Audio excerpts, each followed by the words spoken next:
नमस्कार मित्रों, मैं हूं डॉक्टर हरिनिवास। चैनल का नाम है संस्कृत साहित्य एवं संस्कृति महाभारत। अश्वमेध पर्व के बाद आता है आश्रम वासिक पर्व।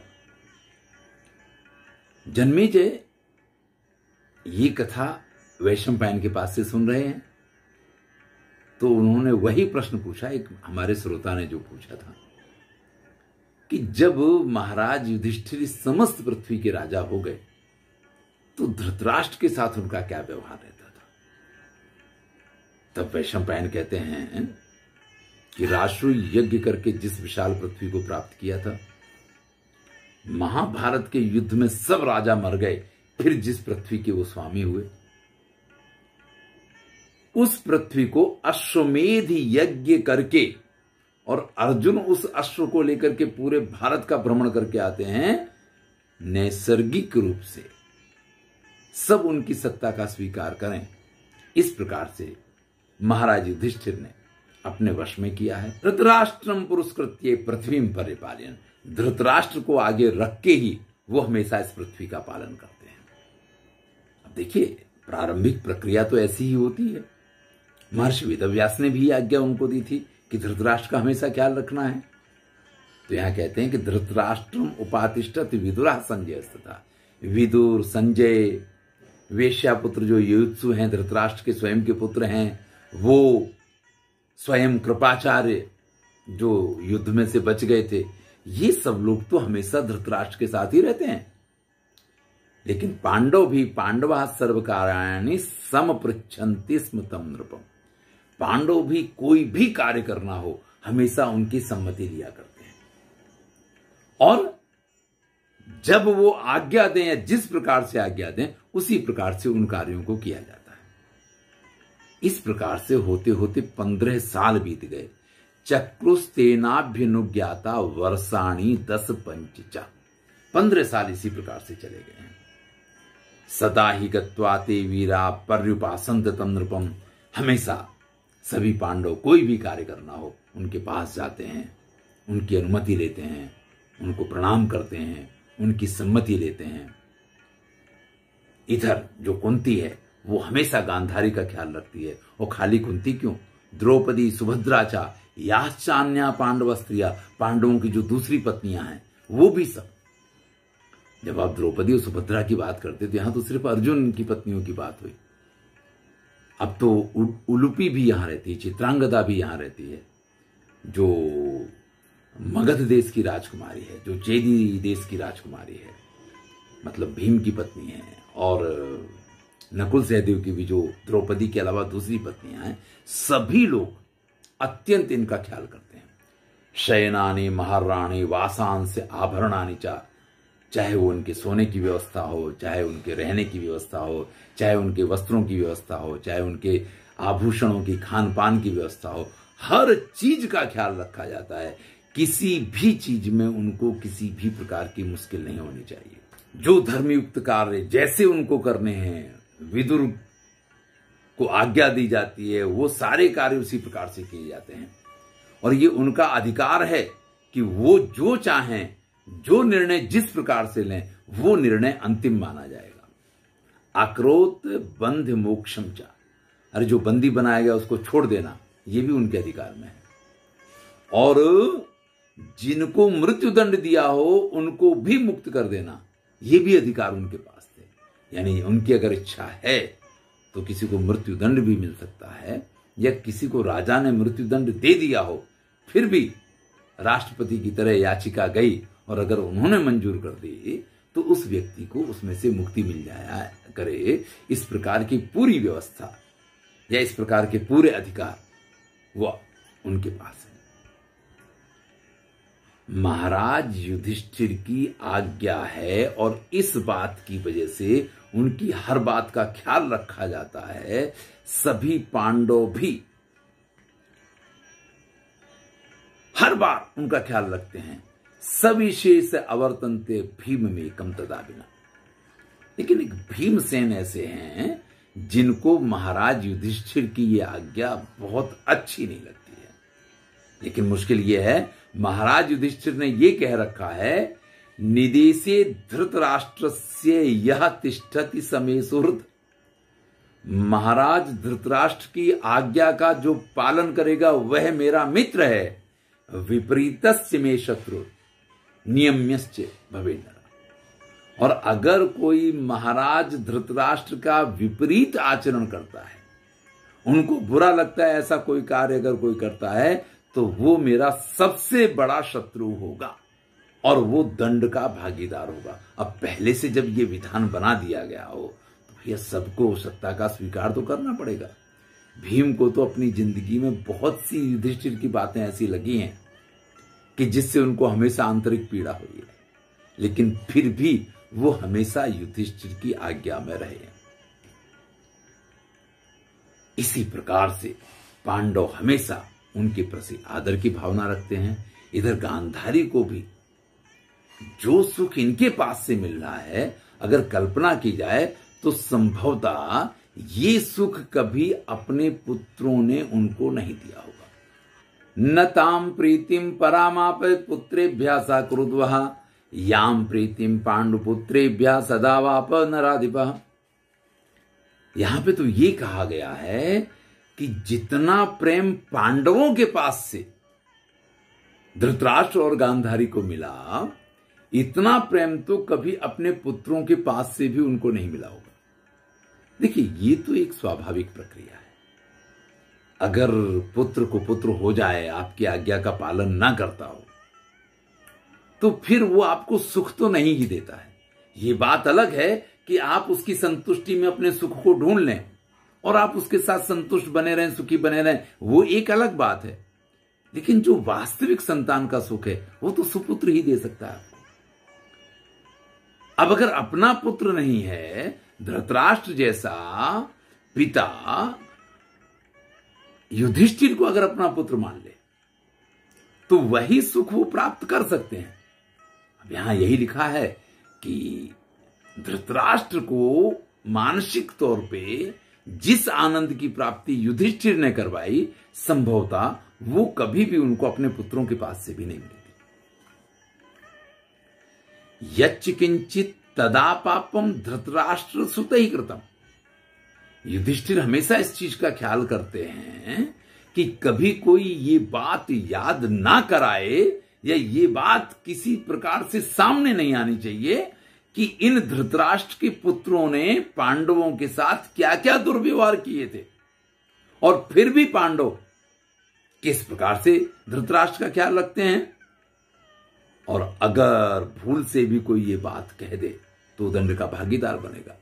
तो न राज्ञो धृतराष्ट्रस्य न च दुर्योधनस्य वै उवाच दुष्कृतम कश्चित युधिष्ठिरस्य भयात्।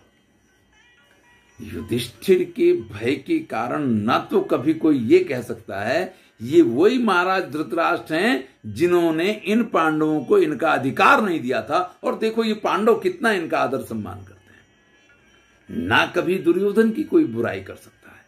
लेकिन भीम जब जब महाराज धृतराष्ट्र को देखते हैं, उनके अंदर एक आग सी जलती है। सदा भवति दुर्मना, उनका मन हमेशा अंदर से थोड़ा सा धृतराष्ट्र को देखते ही खराब हो जाता है। और इधर होता क्या है, यदा तु कौरव्यो राजा पुत्रम सस्मार दुर्मति। भाई 100 पुत्र थे, उनके साथ भी तो एक आनंद धृतराष्ट्र ने प्राप्त किया है। जब जब उनको अपने पुत्रों की याद आती है और भीम सामने दिखाई देते हैं, तब तब धृतराष्ट्र के मन में भी भीम के प्रति, क्योंकि 100 के 100 पुत्रों को भीम नहीं मारा है, अत्यंत दुर्भाव आ जाता है। अब ये तो भाई वायसा वर्सेस है। आपके मन में किसी के प्रति दुर्भावना अगर है, आप मुंह से उस दुर्भावना को व्यक्त नहीं भी करें ना, आप व्यवहार को भी छुपाने की कोशिश करें, तो भी जिसको वेव्स बोलते हैं या जिसको हम बोलते हैं कि एक टेलीपैथी होती है, वो सामने की व्यक्ति तक पहुंचती है। इधर धृतराष्ट्र भीम के लिए हमेशा उनके मन में से एक तरीके से सुभाषिस की जगह इस प्रकार की बातें निकलती हैं कि यही है जिसने मेरे पुत्रों को मारा है। और उसी प्रकार से भीम के मन में भी हमेशा ये चलता रहता है कि इसी बुढ़े के पुत्र थे जिन्होंने हमको इतना परेशान किया। अब दब के तो 15 साल निकल गए, सब कुछ इसी तरीके से अच्छी तरीके से चलता रहा।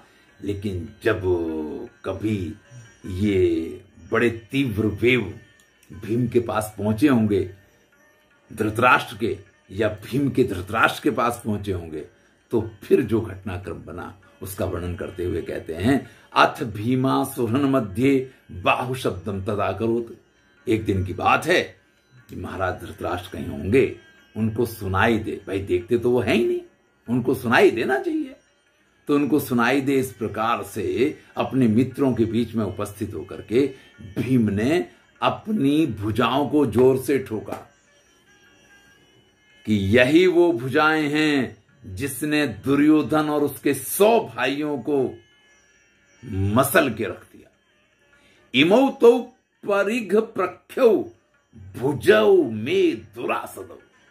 मेरी ये भुजाएं परिघ की तरह मजबूत और इनका कोई पार नहीं पा सकता है। अब धृतराष्ट्र को सुनाई दे इस प्रकार से, मैंने ही तुम्हारे 100 पुत्रों को मारा है। भीम का ये जो एक वाक्य था वो अंदर तक उनको चुभ गया है, क्योंकि भीम ने अपनी भुजाओं की ही तारीफ की, बाकी धृतराष्ट्र के लिए कुछ नहीं कहा। कहा यही मेरी भुजाएं हैं, इन्हीं से मैंने दुर्योधन को, उसके 100 भाइयों को और सबको मसल के रख दिया।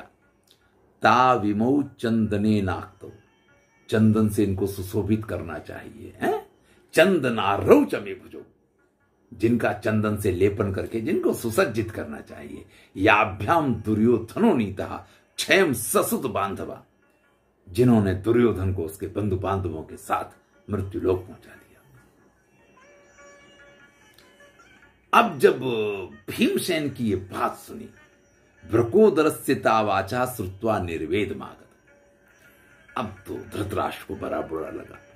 अब देखिए ये भी एक स्थिति इस प्रकार की है कि जब आपको बहुत अधिक मान सम्मान कहीं मिल जाए और मिलने लग जाए या मिलता रहे, तो फिर थोड़ा सा भी अपमान हो सके आपसे सहन नहीं होता है।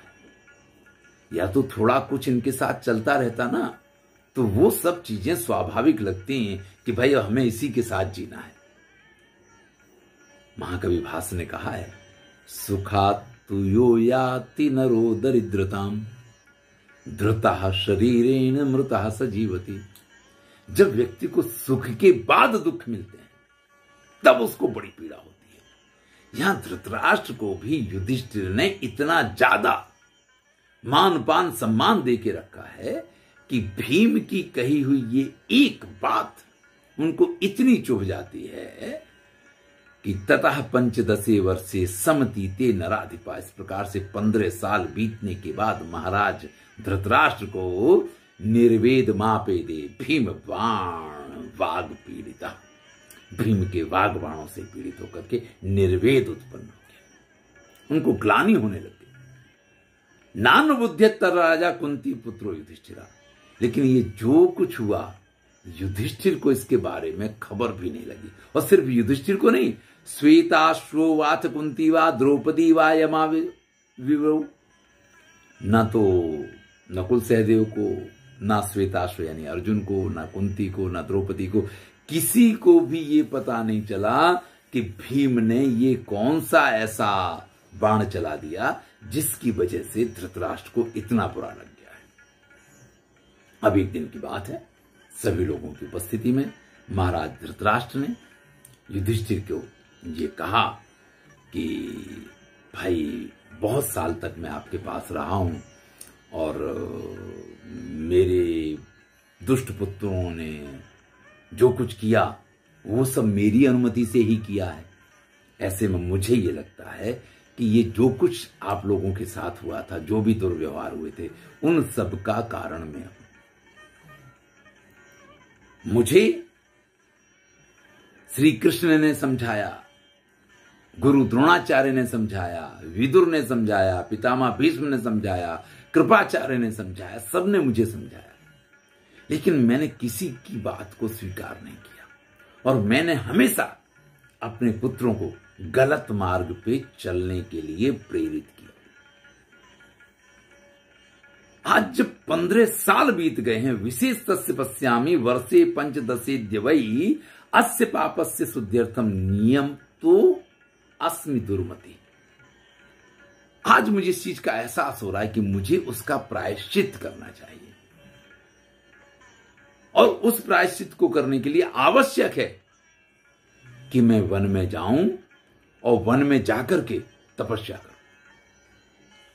देखिए, ये हमारे पूर्वजों की परंपरा भी है। वार्धक्य मुनिवृत्ति नाम, कि वृद्धावस्था में मुनि का रूप धारण करके वन में चले जाना, योगेनान्ते तनुम त्यजाम, और अंत में योग के द्वारा अपने शरीर का परित्याग करना। तो ये मैं कोई नया इस काम को करने नहीं जा रहा हूं, और मैं तो अभी भी यहां रहता हूं तो मैं यही करता हूं। चतुर्थी नियते काले कदाचिदपि चाष्टमे, कभी मैं चौथे समय भोजन करता हूं, यानी 2 दिन नहीं भोजन करता हूं, दूसरे दिन एक बार भोजन करता हूं। कई बार तो 8वें काल में, यानी कि चौथे दिन जाकर के भोजन करता हूं। सबको ये पता नहीं है। महाराज युधिष्ठिर सब तो यही जानते हैं कि मैं नित्य प्रति समय से भोजन करता हूं, क्योंकि समय से भोजन आता है। लेकिन मैंने और गांधारी ने ये व्रत ले रखा है, और हम इस व्रत का पालन करते हैं। आपको ये जो बड़े बड़े शयन कक्ष दिखाई देते हैं, हम लोग उसका प्रयोग नहीं करते।